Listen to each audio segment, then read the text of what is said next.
నమస్కారం Q6 news కి స్వాగతం. హెడ్లైన్ చూద్దాం. హెచ్ఎండిఏ పరిధిలో కొత్త జోన్లు 6కు చేరిన జోన్ల సంఖ్య పాలనా సౌలభ్యం కోసం విస్తరణ. తెలంగాణలో కొత్త రేషన్ హెల్త్ కార్డులు ఉత్తమ్ నేతృత్వంలో కేబినెట్ సబ్ కమిటీ త్వరలోనే విధి విధానాలు.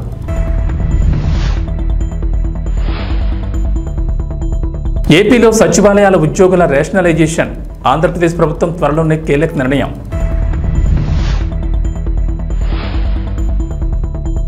ఏపీ ప్రజలకు మంత్రి నాదెండ్ల మనోహర్ గుడ్ న్యూస్. కొత్త రేషన్ కార్డులపై కీలక ప్రకటన. హైదరాబాద్ నగరం వేగంగా అభివృద్ధి చెందుతోంది. ప్రపంచ నగరాలతో పోటీ పడుతూ దూసుకెళ్తోంది. ఈ నేపథ్యంలో భవిష్యత్ అవసరాల దృష్ట్యా పరిపాలన దృష్ట్యా నగరాన్ని విస్తరించాలని సర్కార్ భావిస్తోంది. అందులో భాగంగా ప్రభుత్వం కీలక నిర్ణయం తీసుకుంది. హెచ్ఎండిఏలో కొత్త జోన్లు ఏర్పాటు చేశారు. గతంలో 4 జోన్లు ఉండగా ఇప్పుడు వాటి సంఖ్య 6కు చేరింది. ప్రస్తుతం 7 జిల్లాల పరిధిలో విస్తరించి ఉన్న హెచ్ఎండిఏలో జోన్లను 6కు పెంచారు. ఈ మేరకు ప్రభుత్వం అధికారిక ఉత్తర్వులు జారీ చేసింది. శంషాబాద్, గట్కేసర్ జోన్లను యథాతథంగా ఉంచి శంకర్పల్లి, మేడ్చల్ జోన్లను 2 జోన్లుగా విభజించనున్నారు. ప్రస్తుతం హెచ్ఎండిఏ ప్రాంతం 7,200 చదరపు కిలోమీటర్ల పరిధిలో విస్తరించుండగా త్వరలోని ఆర్ఆర్ఆర్ మొత్తం హెచ్ఎండిఏ పరిధిలోకి తెచ్చేందుకు అధికారులు ప్రణాళిక సిద్ధం చేస్తున్నారు. హెచ్ఎండిఏలో గతంలో 4 జోన్లు ఉండగా నగరవాసులకు సేవలు అందించే విషయంలో ఇబ్బందులు తలెత్తేవి. తగినంత మంది సిబ్బంది లేకపోవడంతో అప్లికేషన్ల పరిచయంలో తీవ్ర జాప్యం చోటు చేసుకునేది. తాజాగా జోన్లను విభజించడంతో పాటుగా అదనపు సిబ్బంది నియామకానికి ప్రభుత్వం ప్రణాళిక సిద్ధం చేస్తున్నారు. తెలంగాణలో కొత్త రేషన్ కార్డులు, ఆరోగ్యశ్రీ హెల్త్ కార్డుల జారీ కోసం ప్రభుత్వం కీలక నిర్ణయం తీసుకుంది. జారీ ప్రక్రియ, నియమ నిబంధనల కోసం మంత్రులకు ఉపసంఘాన్ని ఏర్పాటు చేసింది. ఈ కేబినెట్ సబ్ కమిటీకి తెలంగాణ సివిల్ సప్లై శాఖ మంత్రి ఉత్తమ్ కుమార్ రెడ్డి చైర్మన్ గా వ్యవహరించనున్నారు. రెవెన్యూ శాఖ మంత్రి పొంగులేటి శ్రీనివాసరెడ్డి, వైద్య ఆరోగ్య శాఖ మంత్రి దామోదర్ రాజనరసింహను సబ్ కమిటీ సభ్యులుగా నియమించారు. ఈ మేరకు రాష్ట్ర ప్రభుత్వం గురువారం ఉత్తర్వులు జారీ చేసింది. కాగా కొత్త రేషన్ హెల్త్ కార్డులను వేరువేరుగా ఇస్తామని రేవంత్ ప్రభుత్వం ఇప్పటికే ప్రకటించింది. వీటికి ఎవరిని అర్హులుగా ఎంపిక చేయాలనే విషయంపై సబ్ కమిటీ ఏర్పాటు చేస్తామని ఇటీవల అసెంబ్లీలో సీఎం రేవంత్ ప్రకటించారు. అందులో భాగంగా తాజాగా మంత్రులకు ఉపసంఘాన్ని ఏర్పాటు చేయగా ఆ కమిటీ సభ్యులు అధ్యయనం చేసి విధి విధానాన్ని సిఫార్సు చేయనున్నారు. ప్రస్తుతం తెలంగాణలో 89 లక్షల పైచిలకు రేషన్ కార్డులు ఉన్నాయి. తాజాగా అర్హులు మరో 20 నుంచి 30 లక్షల కుటుంబాలు ఉంటాయని ప్రభుత్వ పెద్దలు అంచనా వేస్తున్నారు. ఈ నేపథ్యంలో రేషన్ కార్డులను అర్హులకి ఇచ్చేందుకు ప్రభుత్వం ప్రత్యేకంగా కేబినెట్ సబ్ కమిటీని ఏర్పాటు చేసింది. ఇప్పటికే ప్రజాపాలన ద్వారా అర్హుల నుంచి దరఖాస్తులు స్వీకరించగా విధి విధానాలు ఖరారైన తర్వాత కార్డులు మంజూరు చేయనున్నారు. ఇక ఆరోగ్యశ్రీ పరిమితిని 5 లక్షల నుంచి 10 లక్షలకు పెంచిన విషయం తెలిసిందే. ఆరోగ్యశ్రీ కార్డుకు రేషన్ కార్డు లింక్ అవసరం లేదని ఇదివరకే ప్రభుత్వం స్పష్టం చేసింది. ఆంధ్రప్రదేశ్ ప్రభుత్వం కీలక నిర్ణయం దిశగా అడుగులు వేస్తోంది. గ్రామ వార్డు సచివాలయాల వ్యవస్థలో ప్రక్షాళనలో భాగంగా రేషనలైజేషన్ దిశగా అడుగులు పడుతున్నాయి. రాష్ట్ర వ్యాప్తంగా చిన్న పంచాయతీల్లో తక్కువ మంది, పెద్ద పంచాయతీల్లో ఎక్కువ మంది ద్వారా ప్రజలకు సేవలు అందించేలా ఆలోచనలు చేస్తోంది. మొత్తం 1.61 లక్షల మంది కార్యదర్శుల్ని అవసరాలకు అనుగుణంగా ప్రభుత్వం వినియోగించుకోనుంది. రాష్ట్ర వ్యాప్తంగా గ్రామ సచివాలయాల్లో డిజిటల్ అసిస్టెంట్, సంక్షేమ కార్యదర్శి, మహిళా సంరక్షణ కార్యదర్శులు, వార్డు సచివాలయాల్లో పరిపాలన, శానిటరీ, విద్య, సంక్షేమ, ఆరోగ్య, మహిళా సంరక్షణ కార్యదర్శులు, ఏఎన్ఎం, వీఆర్ఓ ఉండేలా ప్రతిపాదించేలా అవకాశం ఉంది. వారిలో ఒకరిని డీడీవ్యూగా నియమిస్తారు. మిగిలిన కార్యదర్శులను క్లస్టర్ వ్యవస్థలో వినియోగించుకోవాలని ప్రభుత్వం ఆలోచన చేస్తోంది. గ్రామ వార్డు సచివాలయాల్లోని పలు పోస్టులను రద్దు చేసి మాతృశాఖలు విలీనం చేసే అవకాశం ఉందంటున్నారు. Engineering assistant, agriculture, horticulture assistant, village surveyor అసిస్టెంట్లు, పశుసంవర్ధక సహాయకులు తదితర పోస్టులను రద్దు చేసి క్లస్టర్ విధానంలో మాతృశాఖలో అధీనంలో పనిచేయించే అవకాశం ఉందంటున్నారు. అలాగే పంచాయతీ కార్యదర్శులను పంచాయతీరాజ్ కింద గ్రామ పంచాయతీలకు పరిమితం చేసే ఆలోచన ఉందని చెబుతున్నారు. ఆంధ్రప్రదేశ్ ప్రభుత్వం మరో కీలక నిర్ణయం తీసుకుంది. త్వరలో కొత్త రేషన్ కార్డులు జారీ చేసేందుకు సిద్ధమైంది. ఇప్పటికే ఆ ప్రక్రియ ప్రారంభించామని, డిజైన్ పూర్తి కాగానే అందిస్తామన్నారు మంత్రి నాదెండ్ల మనోహర్. మంత్రి ఢిల్లీ పర్యటనలో ఉన్నారు. కేంద్ర మంత్రుల్ని కలిశారు. అయితే రేషన్ కార్డులకు సంబంధించి కీలక ప్రకటన చేశారు. అలాగే కొత్తగా వివాహమైన జంటలు కొత్త రేషన్ కార్డు కోసం దరఖాస్తు చేసుకుంటే వారికి ప్రాధాన్యత ఇస్తామని తెలిపారు. అర్హత ఉన్న వారికి త్వరలోనే కొత్త రేషన్ కార్డులు అందిస్తామని, త్వరలోనే కొత్త రేషన్ కార్డులకు సంబంధించి మరింత క్లారిటీ ఇస్తామంటున్నారు. గత వైఎస్ఆర్సీపీ ప్రభుత్వం రేషన్ డోర్ డెలివరీ అంటూ 1800 కోట్లు వృధా చేసిందన్నారు మంత్రి మనోహర్. రాష్ట్రంలో రేషన్ డోర్ డెలివరీపై మంత్రివర్గ సమావేశంలో చర్చించి నిర్ణయం తీసుకుంటామన్నారు. గత ప్రభుత్వం హయాంలో కొంతమంది రేషన్ బియ్యాన్ని గ్రీన్ ఛానల్ ద్వారా అక్రమంగా తరలించి కోట్లు కొల్లగొట్టారని ధ్వజమెత్తారు. గత ప్రభుత్వ హయాంలో ధాన్యం కొనుగోలులో రైతులకు అన్యాయం జరిగిందని, రైతుల నుంచి పంట సేకరించి వారికి డబ్బులు చెల్లించలేదన్నారు. రైతులు పండించిన ప్రతి గింజను కొనేందుకు ఏర్పాట్లు చేస్తున్నామన్నారు మంత్రి. రేషన్ కార్డులు తొలగించారు. ఎవరైతే అర్హత ఉన్న లబ్ధిదారులు ఉన్నారో వాళ్ళకి ఆ అర్హత కలగకుండా చేశారు. మేము ఆల్రెడీ ఇనిషియేట్ చేసాం, కొత్త రేషన్ కార్డు డిజైన్ చేస్తున్నాం. ఆ కొత్త రేషన్ కార్డు డిజైన్ అవ్వగానే ముందుగా ఎవరైతే వివాహం చేసుకుని పాపం 2 కుటుంబాల నుంచి వచ్చిన వ్యక్తులు ఒక రేషన్ కార్డులో ఉండాలని కోరుకుంటారో వాళ్ళకి ఆ వెసులుబాటు కల్పించే విధంగా త్వరలోనే ఒక కార్యక్రమం చేపట్టబోతున్నాం రాష్ట్ర వ్యాప్తంగా. సో కొత్త రేషన్ కార్డులు జారీ డెఫినెట్గా చేస్తాం. పౌర సరఫరాల శాఖలో దాదాపు 40,000 కోట్ల రూపాయలు అప్పులు చేసి ఈ ప్రభుత్వం వెళ్ళిపోయింది. గత ప్రభుత్వం 5 సంవత్సరాలు 40,000 కోట్ల రూపాయలు. అందులో ఇంకా ఆశ్చర్యకరమైన విషయం ఏంటంటే ధాన్యం కొనుగోలు చేసి రైతులకి 1,674 కోట్ల రూపాయలు బకాయిలు చేసి వెళ్ళిపోయారు. సో ఆ మార్పులను తీసుకొస్తున్నాం.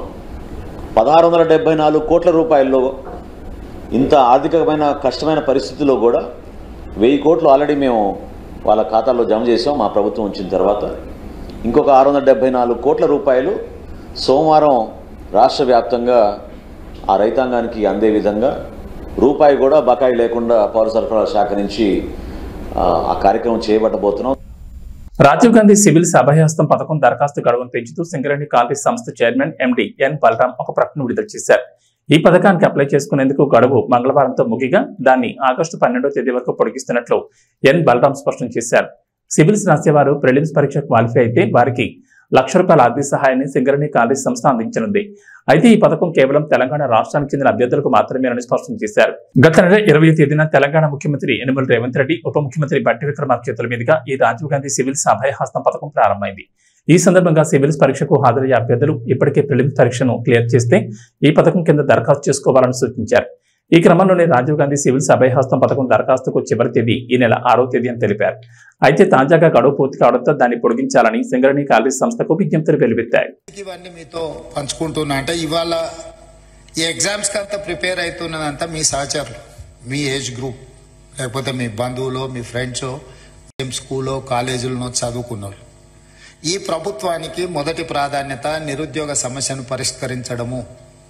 నిరుద్యోగ సమస్యను పరిష్కరించాలంటే ప్రభుత్వం మీద వాళ్లకు విశ్వాసం, నమ్మకం ఉండాలి. ఎస్, ఈ ప్రభుత్వం పరీక్షలు సరైన సమయంలో నిర్వహిస్తుంది, సమర్థవంతంగా నిర్వహిస్తుంది, సమర్థులైన వాళ్లను ఎంపిక చేస్తుంది, సామాజిక న్యాయాన్ని పాటిస్తుంది, SC, ST, OBC reservations and women reservations అన్నిటినీ పకడ్బందీగా అమలు చేస్తుంది. ఎవరు ఎలాంటి ఆలోచనలు కానీ అపనమ్మకాలతో ఉండాల్సిన అవసరం లేదు అనేది ఆ భావన రావడానికే ఈరోజు పబ్లిక్ సర్వీస్ కమిషన్లో సివిల్స్ మీరు ఎగ్జామ్స్ రాసిన వాళ్ళు ఎవరు కూడా ఎగ్జామ్స్ నిర్వహించిన సంస్థ మీద ఎవరు ఆరోపణలు చేయలే. ఎందుకంటే ఆ సంస్థ మీద మీకు నమ్మకం ఉంది కాబట్టి మీ కాన్సన్ట్రేషన్ అంతా, మీ ఫోకస్ అంతా మీ ప్రిపరేషన్ మీద ఉంది. కానీ దురదృష్టవశాత్తు తెలంగాణలో గత 10 సంవత్సరాలలో ప్రతిసారి విద్యార్థులు పరీక్షలకు ప్రిపేర్ అయ్యేదానికంటే నిర్వహిస్తున్న సమస్య మీద కొట్లాడడానికి, ప్రభుత్వం మీద ఆరోపణలు చేయడానికే చాలా సమయం వాళ్ళది అందులో పోతుంది. అందుకే నా సూచన, మనం నిర్వహణ చేసేటప్పుడు చాలా బాధ్యతాయుతంగా వ్యవహరించాలని మా మంత్రివర్గ సహచరులతో చర్చించి ఒక పకడ్బందీ ప్రణాళికతోని ఈరోజు తెలంగాణ రాష్ట్రంలో గ్రూప్ 1 కావచ్చు, లేకపోతే పారామెడికల్ కావచ్చు, పోలీస్ కావచ్చు, గ్రూప్ 2 కావచ్చు, గ్రూప్ 3 కావచ్చు, డిఎస్సి కావచ్చు, టెట్ కావచ్చు, ఏ పరీక్షలైనా ఖచ్చితంగా సరైన సమయంలో సరైన విధంగా సమర్థవంతంగా నిర్వహించాలని ఒక నిర్ణయం తీసుకుంది. దాంతో ఒక 30 లక్షల మంది నిరుద్యోగ యువకులు. తెలుగుదేశం పార్టీ కార్యకర్తలకు అధినేత చంద్రబాబు బంపర్ ఆఫర్ ప్రకటించారు. మంగళగిరిలోని తెలుగుదేశం పార్టీ కేంద్ర కార్యాలయంలో చంద్రబాబు అధ్యక్షతన పొలిట్ బ్యూరో సమావేశం జరిగింది. 3 గంటల పాటు జరిగిన ఈ సమావేశంలో కీలక నిర్ణయాలు తీసుకున్నారు. అయితే కార్యకర్తలకు సంబంధించి చంద్రబాబు కీలక నిర్ణయాన్ని ప్రకటించారు. తెలుగుదేశం పార్టీ సభ్యులకు ఇచ్చే ప్రమాద బీమాను 2 లక్షల నుంచి 5 లక్షలు పెంచుతూ పొలిట్ బ్యూరో నిర్ణయం తీసుకుంది. వాట్సాప్ ద్వారా సభ్యత్వం నమోదు చేసుకునే వెసులుబాటును కూడా కల్పిస్తున్నారు. ఓటీపీ ఎంటర్ చేసి ₹100 రుసుము చెల్లించి సభ్యత్వం తీసుకోవచ్చు. పార్టీ సభ్యత్వం తీసుకున్న వారికి వెంటనే వాట్సాప్ లోని కార్డు అందజేస్తారు. ఆ తర్వాత ఒరిజినల్ సభ్యత్వ కార్డును బూతుల ద్వారా కార్యకర్తలకు అందజేస్తామన్నారు. పార్టీ సంక్షేమ విభాగం ద్వారా ఇప్పటి వరకు 120 కోట్ల మేర ప్రమాద బీమా అందించారు. సంక్షేమ విభాగం తరపున పార్టీ కుటుంబ సభ్యులైన 1,672 మంది విద్యార్థులకు వారి చదువుల నిమిత్తం సుమారు 2,35,00,000 ఆర్థిక సహాయం అందించింది. విదేశాల్లో చదవాలనుకున్న సుమారు 150 మందికి కూడా అవసరమైన సహాయ సహకారాలు అందించడం జరుగుతుంది. పార్టీ స్కిల్ డెవలప్మెంట్, ఎంపవర్మెంట్ విభాగం ద్వారా 2,437 మందికి వివిధ కంపెనీల్లో ఉద్యోగ ఉపాధి అవకాశాలు కల్పించింది. ఎన్ఆర్ఐ, టీడీపీ విభాగం ద్వారా 2,000 మందికి శిక్షణ ఇచ్చి 850 మందికి, రాష్ట్రాల్లో 200 మందికి విదేశాల్లో ఉద్యోగాలు వచ్చాయి. భవిష్యత్తులో కార్యకర్తలు వారి కాళ్ల మీద వారు నిలబడే విధంగా ఎంపవర్మెంట్ చేయాలని నిర్ణయించారు. కార్యకర్తల కుటుంబాల విద్య, వైద్య, ఉపాధి కోసం పార్టీ అండగా ఉంటుందని చంద్రబాబు తెలిపారు. నందమూరి బాలకృష్ణ ప్రస్తుతం నెట్టింట్లో సినిమాలతో ఫుల్ బిజీగా ఉన్నారు. సినిమాలు, ఓటీటీలో షోలు అంటూ బాలయ్య దుమ్ము లేపేస్తున్న సంగతి తెలిసిందే. బాలయ్యలోని 2వ కోణాన్ని అన్స్టాపుల్ షో అందరికీ పరిచయం చేసింది. బాలయ్య ఎంత అల్లరి చేస్తారు, అందరితో ఎంతో సరదాగా ఉంటారన్నది అందరికీ అర్థమైంది. అన్స్టాపుల్ షోలో బాలయ్య ఆడిన ఆటలు, గెస్టులతో ఆడించిన ఆటలు, పెట్టించిన ముచ్చట్లు ఎంతగానో వైరల్ అయ్యాయి. ఇప్పటికి 2 సీజన్లు, ఒక లిమిటెడ్ ఎడిషన్ కు మంచి ఆదరణ దక్కింది. ఇక ఇప్పుడు కొత్త సీజన్ కు సంబంధించిన అప్డేట్ వచ్చింది. బాలయ్య మరోసారి ఆహాలో సందడి చేయబోతున్నారు. ఈసారి కూడా పొలిటికల్ గెస్టులు తీసుకొచ్చేలా ఉన్నారు. అసలే ఇప్పుడు ఏపీలో కూటమి ప్రభుత్వం ఉంది. దీంతో బాలయ్య సినీ పొలిటికల్ టచ్ తో ఈ సీజన్ రఫ్ ఆడించేలా ఉన్నారు. గత సీజన్లో బాలయ్యతో చంద్రబాబు, పవన్ కళ్యాణ్ వంటి వారు ఈ షోలో సందడి చేశారు. మహేష్ బాబు బాలయ్య ఎపిసోడ్ ప్రభాస్తో బాలయ్య పెట్టిన ముచ్చట్లు బాగానే హైలైట్ అయ్యాయి. ప్రభాస్, మహేష్ బాబు, పవన్ కళ్యాణ్ ఎపిసోడ్ల టైంలో అయితే ఆహా సర్వర్ క్రాష్ అయిపోయింది. అంతలా జనాలు ఎగబడి ఆ సీజన్ చూశారు. ఇండియాలో అన్స్టాపబుల్ షో కొత్త రికార్డులు క్రియేట్ చేసిన సంగతి తెలిసిందే. ఇక ఇప్పుడు బాలయ్య మరోసారి అందరినీ అలరించేందుకు రెడీ అవుతున్నారు. ఈసారైనా చిరంజీవి బాలయ్య ఎపిసోడ్ వస్తుందేమో చూడాలి. వీళ్ళిద్దరి ఎపిసోడ్ వస్తుందని అభిమానులు ఎంతగానో ఎదురు చూస్తూ వస్తున్నారు. కానీ ఇంతవరకు అది సాధ్యపడలేదు. ఆహా టీం తనను సంప్రదించలేదని, అడిగితే ఎపిసోడ్ చేస్తానని చిరంజీవి ఆ మధ్య ఒకసారి చెప్పుకొచ్చారు. మరి ఈ కొత్త సీజన్ ఎలా ఉంటుందో చూడాలి. అసలు ఈసారి భారీ బడ్జెట్ చిత్రాలు కూడా వస్తున్నాయి. ఈ మూవీ ప్రమోషన్స్ ను తన షోలో బాలయ్య ఎలా చేస్తారో చూడాలి. వెల్దుర్తి మండలంలోని రత్నపల్లి గ్రామంలోని ఎంపీపీ స్కూల్ విద్యా కమిటీ చైర్మన్ గా ఫయాజ్ బాషా గురువారం ఎన్నికయ్యారు. వైస్ చైర్మన్ గా యశోద ఎన్నిక కావడం జరిగింది. కోఆర్డినేటర్ గా నాగేష్, నరేంద్రని ఎన్నుకున్నారు. ఈ కార్యక్రమంలో పాఠశాల సిబ్బంది, గ్రామ నాయకులు కృష్ణారెడ్డి, ఆనంద్ యాదవ్ పాల్గొన్నారు.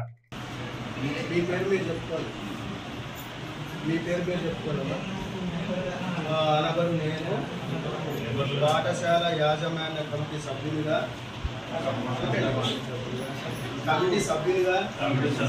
చైర్పర్సన్గా వైస్ చైర్పర్సన్గా పాఠశాల అభివృద్ధికి అనగా విద్యార్థుల నమోదును పెంపొందించడంలో, గుణాత్మక విద్యను పెంపొందించడంలో, పిల్లల రోజువారీ హాజరును పెంపొందించడంలో, బాలికల విద్యను అభివృద్ధి పరచడంలో పిల్లలు బాగానే తింటున్నారు. చూస్తున్నాం కాబట్టి ఈరోజు అబ్జర్వ్ చేస్తున్నాము. పిల్లలైతే పాడేయడం లేదంటే అర్థం మనకు బాగా తింటున్నారు, బాగా చేస్తున్నారు. వాళ్ళు కూడా చెప్పినట్టు విషయాలు ఒకసారి ఇలా చెప్పండి అనే దాని గురించి కూడా వాళ్ళు అడిగి వాళ్ళు కూడా చేయడం జరుగుతుంది. ఎందుకంటే మనం చిన్నపిల్లలు కదా, మనమే చిన్నపిల్లలు కొంచెం బాగుంటే తినాలి, లేకుంటే పడేసుకోవడం. నాకు ఒకసారి చిన్నపిల్లలు మన పిల్లలైనా మన ఇంట్లో అయినా సరే అదే జరుగుతుంది. కానీ బాగానే ఉంటున్నారు, వాళ్ళు కూడా బాగానే చేస్తున్నారు. మెనూ ప్రకారం చేస్తున్నారు. మెనూ ప్రకారమే వంట చేయడం కూడా జరుగుతుంది. అద్భుతాలకి 2 నెలలు అవుతుంది. బిల్లులు మళ్ళీ ఎందుకంటే ప్రతి నెలకి వచ్చేసి ఖర్చు అవుతుంది. ఎక్కడ తెచ్చుకుంటే వాళ్ళు గురించి ఖాతాలు ఎత్తి తెచ్చుకుంటున్నారు. జిల్లా పరిషత్ బాలికల ఉన్నత పాఠశాల విద్యా కమిటీ చైర్మన్ గా మద్దమ్మ, వైస్ చైర్మన్ గా రామకృష్ణ, డోన్పట్నంలోని జిల్లా పరిషత్ బాలికల ఉన్నత పాఠశాలలో విద్యా కమిటీకి చెందిన ఎన్నికలు తల్లిదండ్రుల సమక్షంలో 6వ తరగతి నుంచి 10వ తరగతి వరకు 3 సభ్యులతో మొత్తం 15 మంది కమిటీ సభ్యులను ఎన్నుకున్నారు. వీరి ద్వారా కమిటీ చైర్మన్ గా ముద్దమ్మను, వైస్ చైర్మన్ గా రామకృష్ణను ఎన్నుకున్నారు. ఈ సందర్భంగా వారు మీడియా ద్వారా సభ్యులకు ధన్యవాదాలు తెలుపుతూ ప్రభుత్వం తరపున పాఠశాల అభివృద్ధి కోసం నిధులు మంజూరు చేస్తే పాఠశాల యొక్క అభివృద్ధి కోసం మా వంతుగా కృషి చేస్తామని తెలిపారు. గుడ్ మార్నింగ్ చెప్తూ ఈ రోజు యొక్క ముఖ్య ఉద్దేశం ఏమంటే, మనకు మీరు ఎందుకు వచ్చినారని మీరు అనుకుంటున్నారు. ఫస్ట్ క్వశ్చన్ మేమేం చేయాలి అనుకుంటున్నారు. రెండవ క్వశ్చన్ మీరు ఏం లేదు, ప్రభుత్వం ఏం చేసిందంటే పేరెంట్స్ కమిటీ అంటే తల్లిదండ్రుల సమావేశం అని స్కూల్కు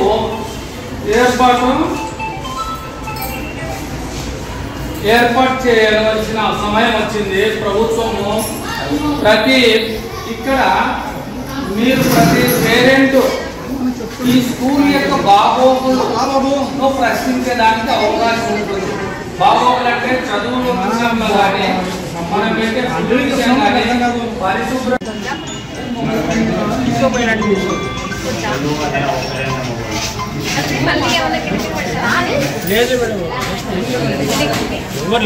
చెప్పి పాఠశాల అభివృద్ధికి మీకు చేతనైనంత సహాయము చేయవచ్చు. దీనివల్ల మీకు ఎటువంటి జీతం రాదు, ఎటువంటి ఆర్థిక లబ్ధి దీనివల్ల మీకు ఉండదు. కేవలము సేవా దృక్పథంతో మనము మన ఊర్లో ఉన్న పాఠశాల అభివృద్ధి కొరకు మనం చేసే పని. ఇప్పుడు నేను మాట్లాడిన విషయాలన్నీ అర్థమైనా అనుకుంటాను. ఏమైనా డౌట్స్ ఉంటే అడగచ్చు. మీరు ఇప్పుడు ఎవరు చైర్మన్గా కానీ చైర్పర్సన్ కానీ అంటే ఏం తేడా అంటే, చైర్పర్సన్ అంటే లేడీ, చైర్మన్ అంటే school committee chairman gents.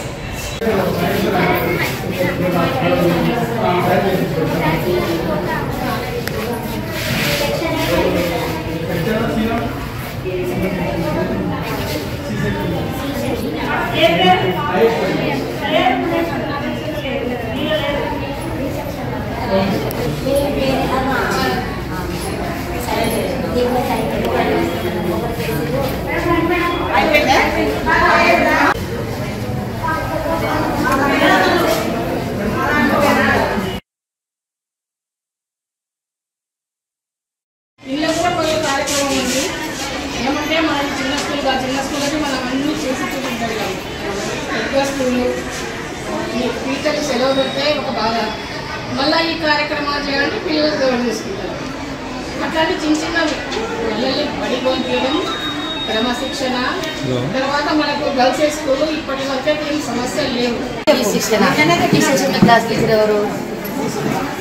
శిశుల teacher board మీద మేడం పేపర్ రాసి పంపించి బోర్డు మీద రాపించినారు కదా, మీరు రాసుకోలేదా? మీరు రాసుకోవడం తప్పు కదా.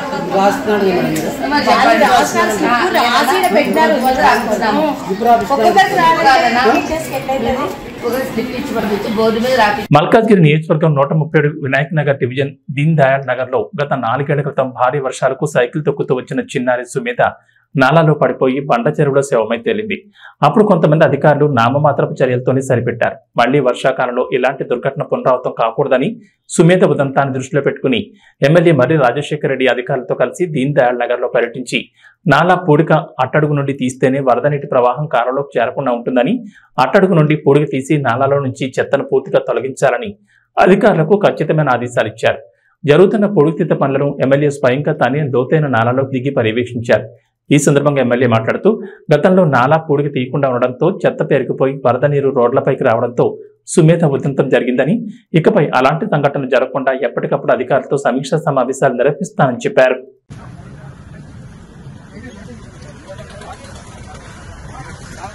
ఇది రెండుగా డివైడ్ అయింది. పైప్ కనిపించేది అక్కడ పైప్ ఉండేనా, అది ఆడ పైప్ ఉండే మీకు కనబడుతుందా? అంటే ఇప్పుడు కనబడుతున్న దగ్గర జంక్షన్ లో ఆ పైప్ పోయి ఇప్పుడు అక్కడికి వెళ్ళి నీళ్ళు అటాచ్ చేస్తున్నాయి. అది ఫ్లో వచ్చేస్తుంది అక్కడికి వెళ్ళి నీళ్లు. ఇప్పుడు ఈ మెస్ ఎడబెట్టిన దీనికి ఈడ ఆపిన ఆపేసి దీనికి రావచ్చా?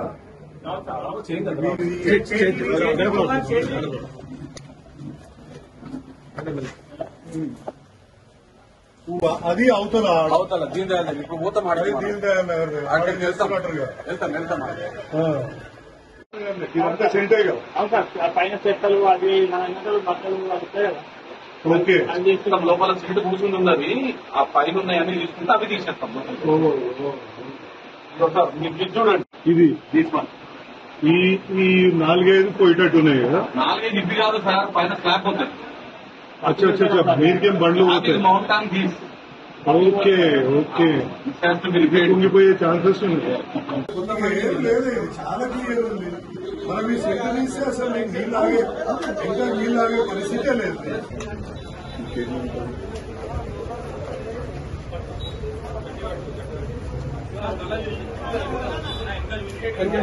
సర్టిఫికేట్ కావాలి.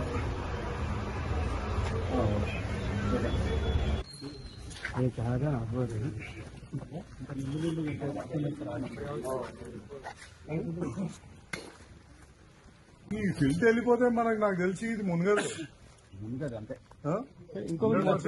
మొన్న వీళ్ళకి మంచి పని చేసేది సార్, పెట్రోల్ బంక్ కాడికి అది చేసింది కదా, పోలు స్తంభము ఒక పై పడడం ఉండాడు చేస్తున్నాం.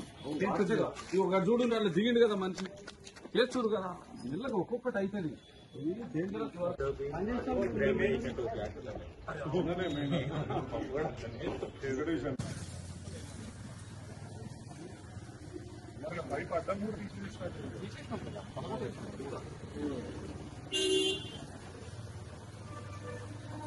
తెలంగాణలో మరికొన్ని రోజులు వర్షాలు దంచుకుంటున్నాయి. ఇప్పటికే గత 20 రోజులుగా రాష్ట్రంలోని పలు జిల్లాల్లో వర్షాలు కురుస్తుండగా ఇప్పట్లో వర్షాలు వీడియోలా కనిపించడం లేదు.